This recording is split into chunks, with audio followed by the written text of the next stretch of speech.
The crystal chandeliers of the Riverside Grand Ballroom cast dancing lights across 500 guests, all dressed in their finest evening wear. My sister Victoria's wedding reception was exactly what she'd always dreamed of: elegant, expensive, and designed to showcase the perfect life she'd built. White roses cascaded from every table centerpiece. A 12-piece orchestra played softly in the corner, and servers in crisp uniforms circulated with champagne that cost more per bottle than most people's monthly rent. I stood near the back of the room in my simple navy dress, the one I'd worn to countless family events because it was versatile and didn't draw attention. That was my strategy with family gatherings lately: blend in, stay quiet, leave early.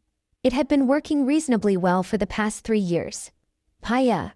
My mother's voice cut through the gentle music like a knife. She was bearing down on me with Aunt Patricia in tow, both of them wearing expressions I knew too well. The expression that said they were about to enjoy themselves at my expense. Patricia was just asking what you've been up to. I told her you're still working in that warehouse. My aunt's perfectly penciled eyebrows rose with theatrical surprise. Oh my, so, honey, how long has it been now? 5 years. 6, my mother corrected, her tone dripping with disappointment. 6 years in the same entry-level position. We keep hoping she'll finally do something with her life, but... She trailed off with a delicate shrug that somehow conveyed volumes of disapproval. I'm doing fine, Mom, I said quietly, keeping my voice even. The work keeps me busy. Busy. My mother laughed, a sharp sound. Patricia, can you imagine? Victoria is marrying a neurosurgeon, living in that beautiful penthouse downtown, and Maya is busy in a warehouse. At 32 years old. Well, Aunt Patricia said, lowering her voice to a conspiratorial whisper that was still perfectly audible. At least she showed up. That's something. Though I did notice she came alone again. No date. Never a date, my mother confirmed. Honestly, at this point, we'd settle for any signs of a normal social life. But she just works those long hours in that depressing industrial building and goes home to her tiny apartment. It's like she's given up. I took a slow breath and smiled politely. The apartment suits me just fine. A studio, my mother said to Patricia. In that neighborhood. We offered to help her find something better, but she's so stubborn. Victoria appeared then, resplendent in her custom Vera Wang gown, her new husband Derek at her side. She looked like a princess from a fairy tale, exactly as she'd planned. Her eyes landed on me and something flickered across her face. A mix of triumph and disdain. Why, you made it. She kissed the air near my cheeks, careful not to smudge her makeup. I wasn't sure you'd come, what with your work schedule being so demanding. The way she said demanding made it clear she thought my work was anything but. Wouldn't miss your big day, I said genuinely. Despite everything, she was still my sister. How sweet. Victoria's smile didn't reach her eyes. Derek, this is my little sister Maya. The one I told you about. She works in logistics. Warehouse work, my mother clarified helpfully. Loading and unloading, that sort of thing.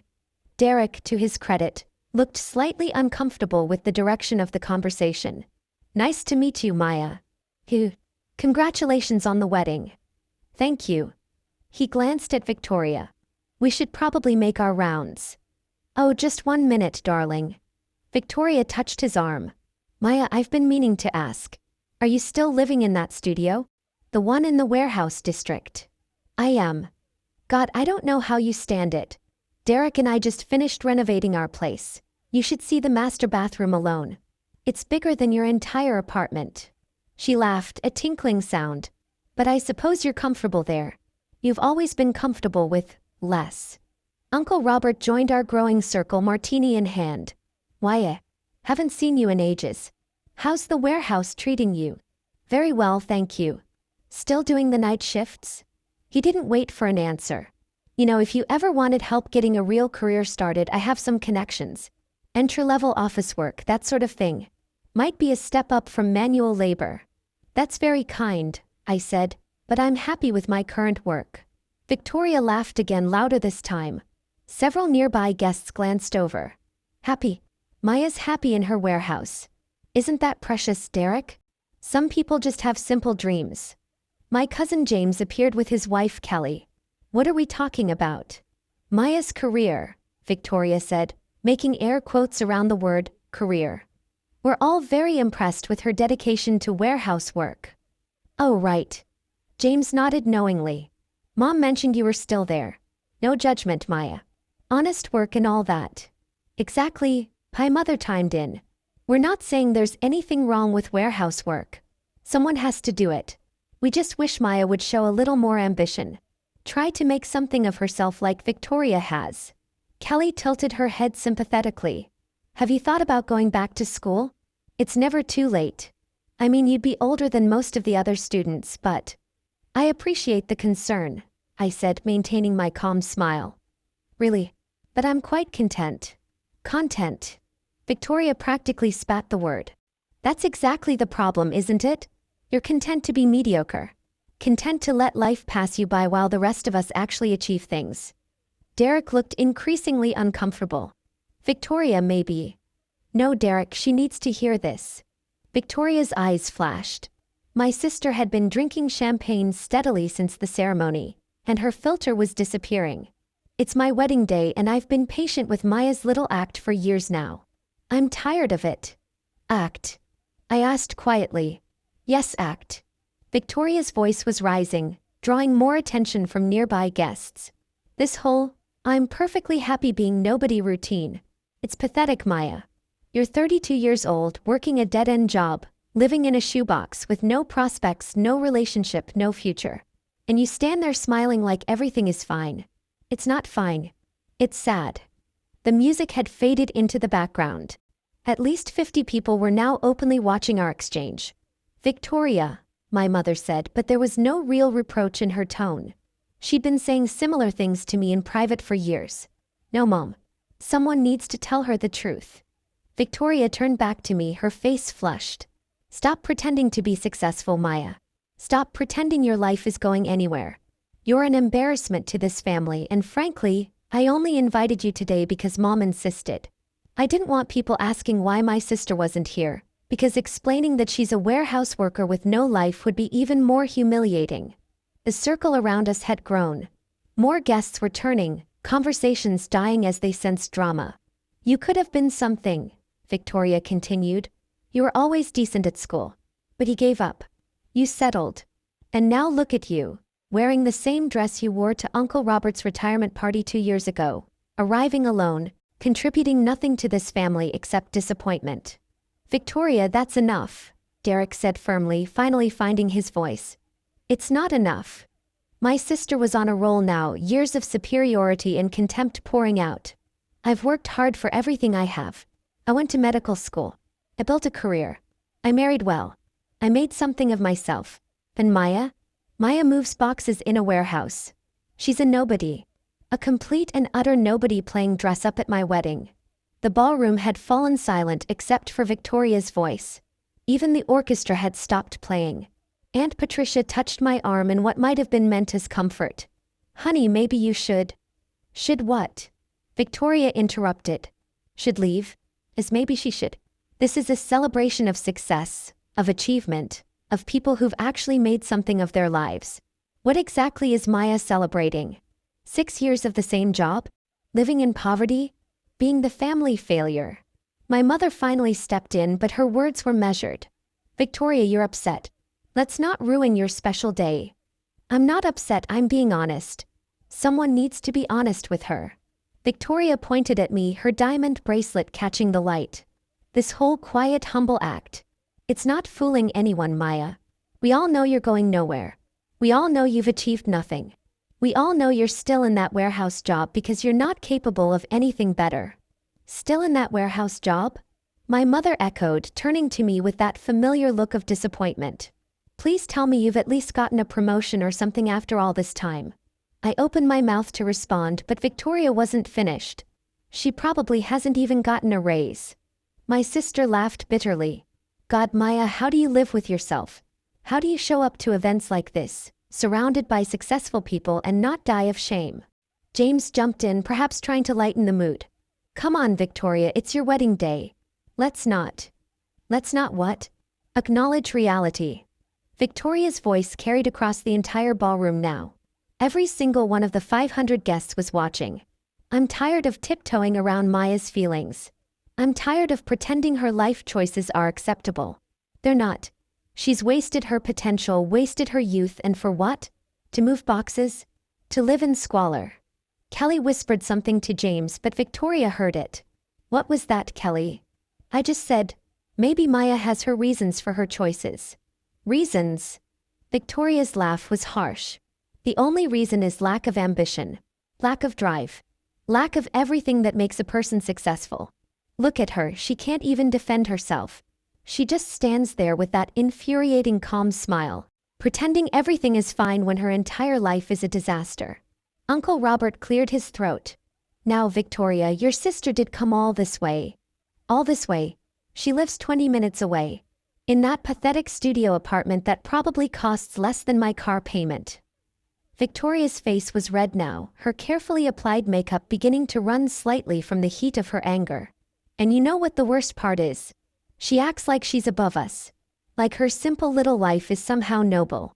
Like working in a warehouse makes her better than those of us who actually succeeded. I've never said that. I spoke quietly, the first full sentence I'd managed in several minutes. You don't have to say it. Victoria snapped. It's in every polite smile, every deflection, every time you refuse our help or advice. You think you're too good for our suggestions, but look where your pride has gotten you. Nowhere. Absolutely nowhere. My father appeared then, working his way through the crowd. He'd been schmoozing with Derek's family across the room. What's going on here? Just having an honest conversation with Maya, Victoria said, her voice dripping with false sweetness. About her career. Or lack thereof. Dad sighed. Victoria, it's your wedding. I know it's my wedding, Dad. That's exactly why I don't want to pretend anymore. This is my day, and I don't want it tainted by having to explain to Derek's family why my sister is a warehouse worker who can't even afford a decent dress. Do you know how many people have asked me about her? Do you know how embarrassing it is to say, oh, that's my sister, she moves boxes for a living? Derek grabbed Victoria's arm. That's enough. You're being cruel. I'm being honest. Victoria wrenched her arm away. And if everyone else is too polite to say it, then I will. Maya is a failure. She's failed at life, failed at career, failed at everything that matters. And I'm sick of pretending otherwise. The ballroom was utterly silent. 500 people watching one woman publicly destroy her sister on what was supposed to be the happiest day of her life. I stood there maintaining my composure, that calm smile still on my face. Inside, I felt the familiar ache of family rejection, but I'd learned long ago not to show it. Not to react.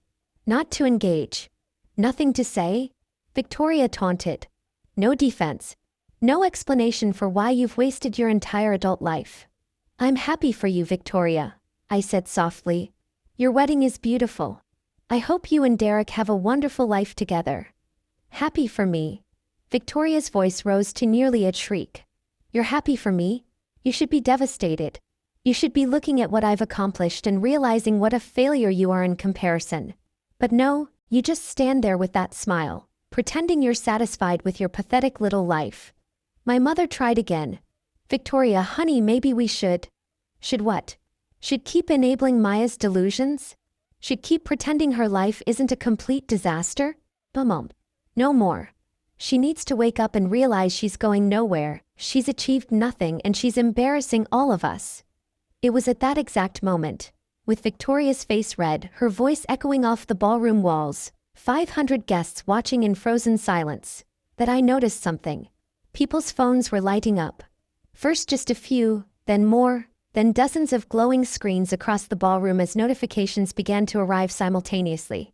Uncle Robert glanced at his phone, frowned, then looked at me with sudden confusion. James pulled out his phone, read something, and his face went white. Kelly gasped audibly, her hand flying to her mouth. All around the ballroom, guests were checking their phones, their faces transforming from curiosity to shock to absolute disbelief. What? Victoria demanded, noticing the sudden shift in attention. What's everyone looking at? Aunt Patricia's phone buzzed. She glanced at it, read for a moment, then her eyes went wide. She looked at me, then at the phone, then back at me. Oh my God, she whispered. What? Victoria's voice was sharp with irritation. What is it? James turned his phone around, his hand shaking slightly. On the screen was a magazine cover. Forbes magazine. The header read, 40 under 40. The next generation of business titans. And there, front and center in a professional photo I'd sat for 3 months ago was me. The cover text read, Maya Richardson, at 32 the youngest tech billionaire in history. How a quiet genius revolutionized global logistics. Victoria stared at the phone. What is this? It's Maya, James said quietly. It's your sister. More phones came out. People were frantically searching, reading, their faces showing progressive stages of shock. That can't be right, my mother said weakly. That's not. Maya works in a warehouse. Uncle Robert was scrolling through his phone now, his face pale. She owns the warehouse, he said, his voice barely audible. She owns the company. She owns. Jesus Christ, according to this, she owns the entire supply chain. Multiple companies. Across 6 continents. Victoria grabbed Derek's phone, her hands shaking. On the screen was the Forbes article, complete with photos, charts, and a detailed breakdown of my company's explosive growth and my personal net worth. This is a mistake, Victoria said, but her voice had lost its conviction. This has to be a mistake. It's not a mistake, said a voice from behind us. Everyone turned. A distinguished man in his 60s was approaching, flanked by 2 younger men in impeccable suits. I recognized him immediately. Malcolm Foster, editor-in-chief of Forbes. Mr. Foster, I said, surprised. I didn't expect you here. Your assistant mentioned you'd be attending your sister's wedding, he said with a warm smile. I wanted to personally deliver the first physical copy. He held out a magazine. It hits newsstands tomorrow, but the digital edition just went live. Causing quite a stir already, I see. He handed me the magazine. There I was on the cover, professional and confident in a way I never was at family gatherings. The version of myself I was at work, not the quiet daughter and sister who smiled politely through insults. Victoria was staring, her mouth opening and closing without sound. Maya Richardson, Malcolm continued, addressing the room as much as me, founder and CEO of Global Flow Technologies. 6 years ago you started writing logistics algorithms in that warehouse you worked at. The warehouse you now own along with 17 others worldwide. Your software revolutionized supply chain management globally. Current company valuation is $8.7 billion. Personal net worth estimated at $4.2 billion, making you the youngest self-made billionaire in the technology sector. The silence in the ballroom was deafening. The warehouse job, my mother whispered. You were working, I said simply. I was working. I started as a night shift logistics coordinator. I noticed inefficiencies in our systems, so I started writing code to fix them. The algorithms worked. Really worked. I pitched them to the company owner. He gave me a chance to implement them. Within 6 months, our efficiency increased by 340%. Within a year, other companies were asking to license my software. Within 2 years, I'd bought out the original owner and expanded globally. Malcolm nodded enthusiastically. It's one of the most remarkable business stories of the decade. You disrupted a trillion-dollar industry while most people didn't even know you existed. We've been trying to get you for a cover story for 2 years. I prefer to keep a low profile, I said. Clearly. Malcolm smiled. But the business world deserves to know the genius behind Global Flow. Your algorithms are running logistics for 40% of Fortune 500 companies. Your innovations have reduced global shipping costs by billions annually. You employ over 15,000 people worldwide. And you did it all before turning 33. Victoria was still staring at the phone, scrolling through article after article that was now flooding the internet. But you live in a studio apartment. I live in a penthouse, I corrected gently. In the building I own. In the warehouse district. I converted the top floor years ago. It's 4,000 square feet with a view of the river. I call it a studio because it's one open space. I like the openness. The warehouse district building, Uncle Robert said slowly. The one they wrote up in Architectural Digest last year? The industrial to luxury conversion. That's my building, I confirmed. James was scrolling frantically through his phone. There's a whole profile here in Tech Quarterly. It says you're notoriously private. You don't do interviews, don't attend industry events. Keep your personal life completely separate from your public business persona. I like my privacy, I said simply. My mother's face had gone through several color changes. All this time, all these years we thought. You thought I was a failure, I finished for her. I know. You've mentioned it. Frequently. Aunt Patricia was reading from her phone now. It says here that you've donated over $200 million to education initiatives. You've funded scholarships for over 10,000 students from low-income backgrounds. You've built schools in 12 countries. Education matters, I said. Kelly had found another article. Business Insider says you're one of the most influential tech leaders under 40. They're calling you the quiet revolutionary because you changed an entire industry without seeking any publicity. Victoria's face had gone from red to white. Why didn't you tell us? I looked at my sister, really looked at her. Would you have believed me? Every time we talked, you were so convinced I was nobody, going nowhere, achieving nothing. When would have been the right time to bring it up? At Thanksgiving when you were explaining to everyone how I'd wasted my potential? At Dad's birthday when you told me I should be more ambitious? Today when you called me an embarrassment? Derek had stepped away from Victoria slightly, his face showing his mortification.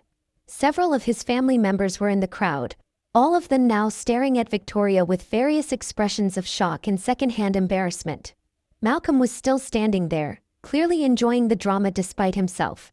I should mention, he said, that we're not the only ones covering this story. The digital edition is already trending #1 globally. Every major business publication is rushing to put together their own profiles. Maya, your anonymity just ended quite spectacularly. One of the young men with Malcolm stepped forward. Ms. Richardson, I'm Jason Chin from TechCrunch. We met briefly at the Supply Chain Innovation Conference last year. Would you be willing to comment on? Not today, I said politely but firmly. This is my sister's wedding. I'm here as a guest, not as a sue. Victoria laughed, a strange broken sound. My wedding. Right. My big perfect wedding that I've been planning for 2 years. My moment to shine and show everyone how successful I am. And you're a billionaire. A Forbes cover billionaire. Your wedding is still beautiful, I said, and I meant it. You married someone you love. That matters more than anything in my bank account. Don't, Victoria said sharply. Don't be gracious about this. Don't stand there and pretend this doesn't change everything. It doesn't change anything, I said. I'm the same person I was 10 minutes ago. The same person I've been for the past 6 years. The only thing that's changed is what you know about me. My mother had sat down abruptly in the nearest chair. All those times we tried to help you find a real job. I had a real job. I was building a company. We offered you money, my father said, his voice stunned. We offered to help with your rent. I didn't need help, but thank you for offering. James was still scrolling, reading article after article. It says here that you personally own 87% of Global Flow, that you've never taken outside investment because you wanted to maintain complete control of the company direction. That's correct.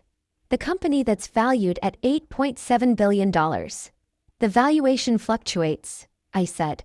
That's just an estimate. Uncle Robert was shaking his head in disbelief. We thought you were too proud to accept help.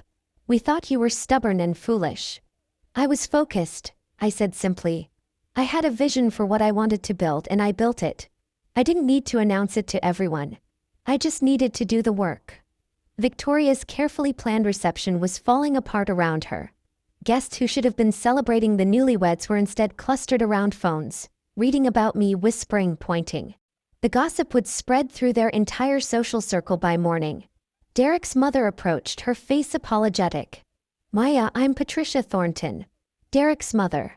I just want to say, well, it's an honor to meet you. I've read about Global Flow's innovations. My son works in surgical technology, and your logistics systems have revolutionized medical supply chains. You've literally saved lives with your work. Thank you, I said. That means a lot. She glanced at Victoria with barely concealed disappointment. My son married into quite a remarkable family. Victoria's face crumpled. The reality was setting in. Her perfect wedding, her moment to shine, had been completely overshadowed. And worse, she'd spent the past hour publicly humiliating someone who was infinitely more successful than she'd ever be. More guests were approaching now, wanting to introduce themselves, to shake my hand, to tell me about how my innovations had impacted their industries.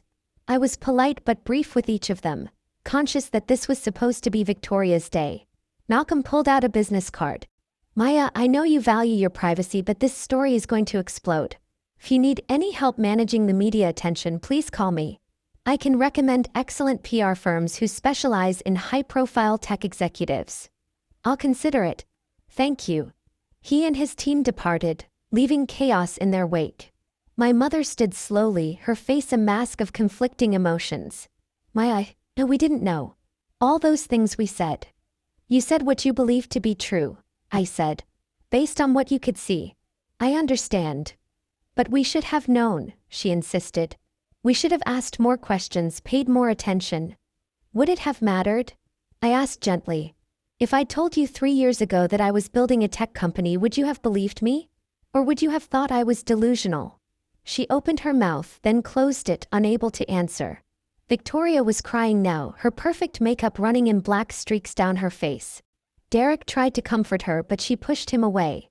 How could you do this to me? She demanded, her voice breaking. How could you come here to my wedding and what? I asked calmly.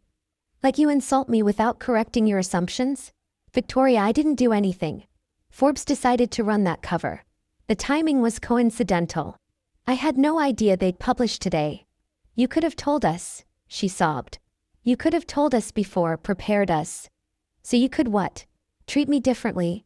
That's exactly why I didn't tell you. I wanted to know how you really felt about me. And now I do. The truth of that statement hung in the air between us. Aunt Patricia approached hesitantly. Maya, dear, I hope you can forgive the things we said. We were so wrong about you. You were wrong about my career, I corrected. But you were also right about some things.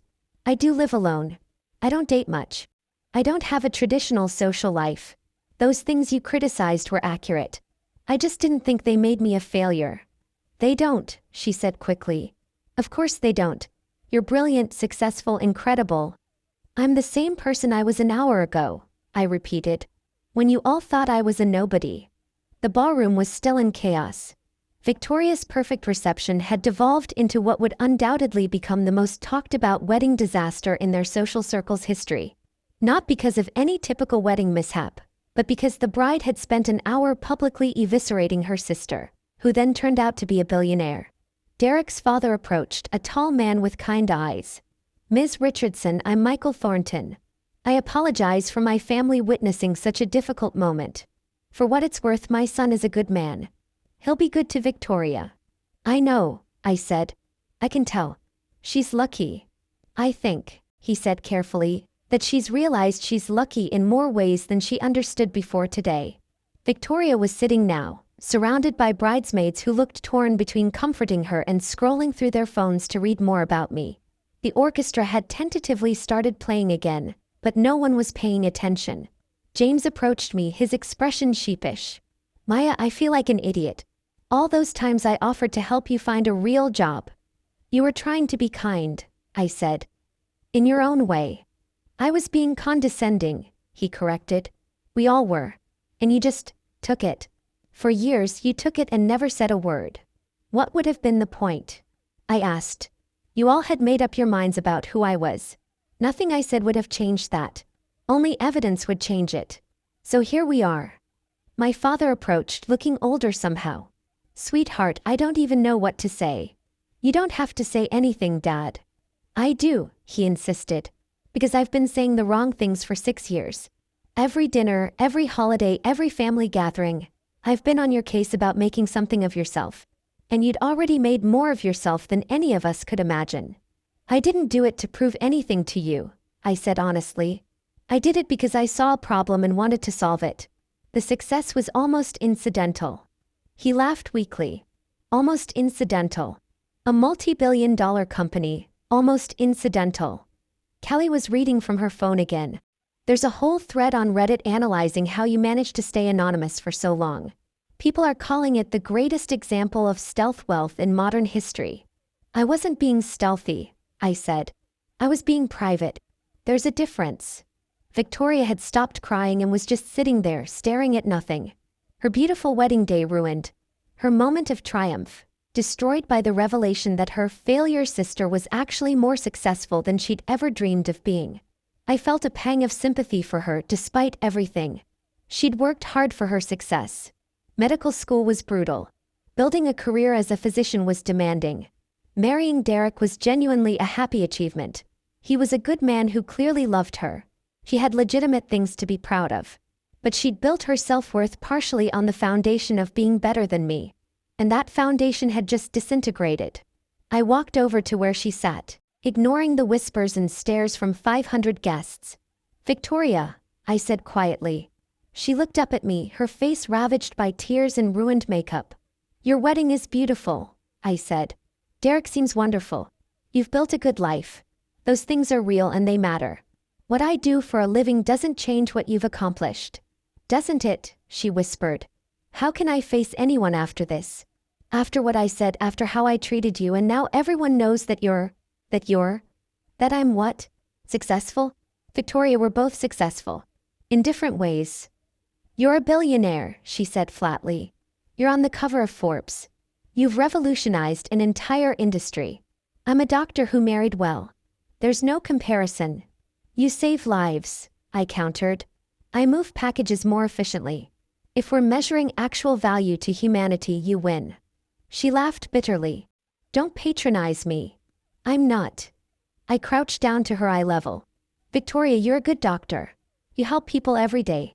That matters. It matters more than logistics, algorithms, and profit margins. I genuinely mean that." "Then why didn't you tell us?" She grabbed my hand desperately.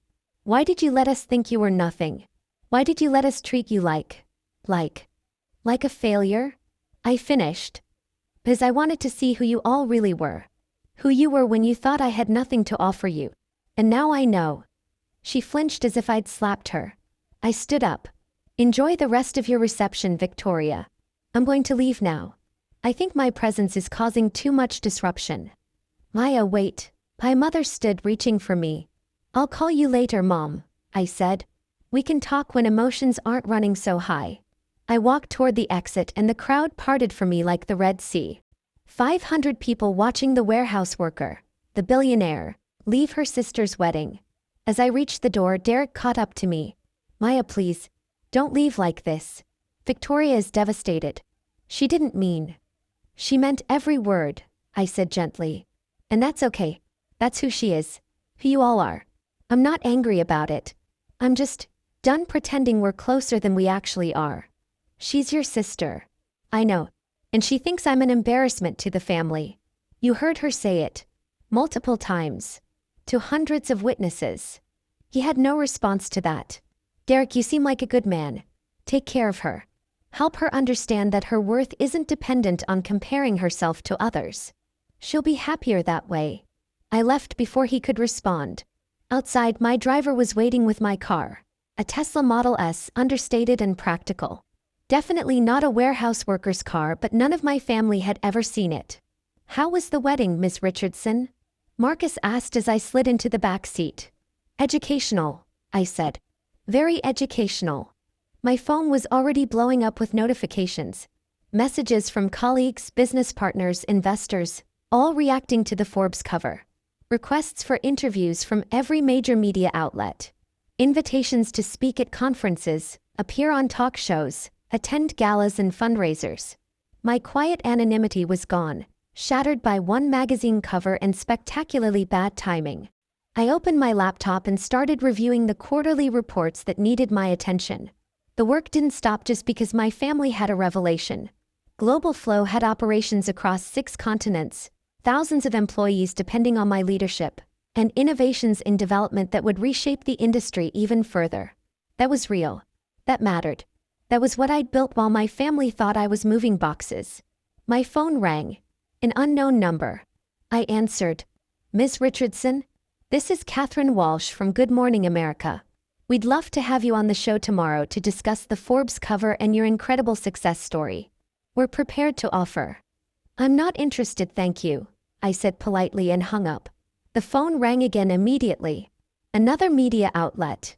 I sent it to voicemail. Then a text from my assistant, Sarah. "The Forbes article has been shared 2.3 million times in the past hour. Your private social media accounts have been identified. Multiple news crews are outside your building. Security is handling it but wanted you to know. I sighed. This was going to be complicated. Another text, this one from Victoria. I'm sorry. I'm so sorry. Please call me. Please. I stared at the message for a long moment, then put my phone face down on the seat beside me. Marcus glanced at me in the rearview mirror. Rough day, boss. You could say that. For what it's worth, he said, they're idiots for not seeing what was right in front of them all along. I smiled despite everything. Thanks, Marcus. Home. Yes, home. As we drove through the city toward the warehouse district, toward my building, my penthouse, my quiet life that was about to become significantly less quiet, I thought about the past 6 years. The long nights coding in that warehouse.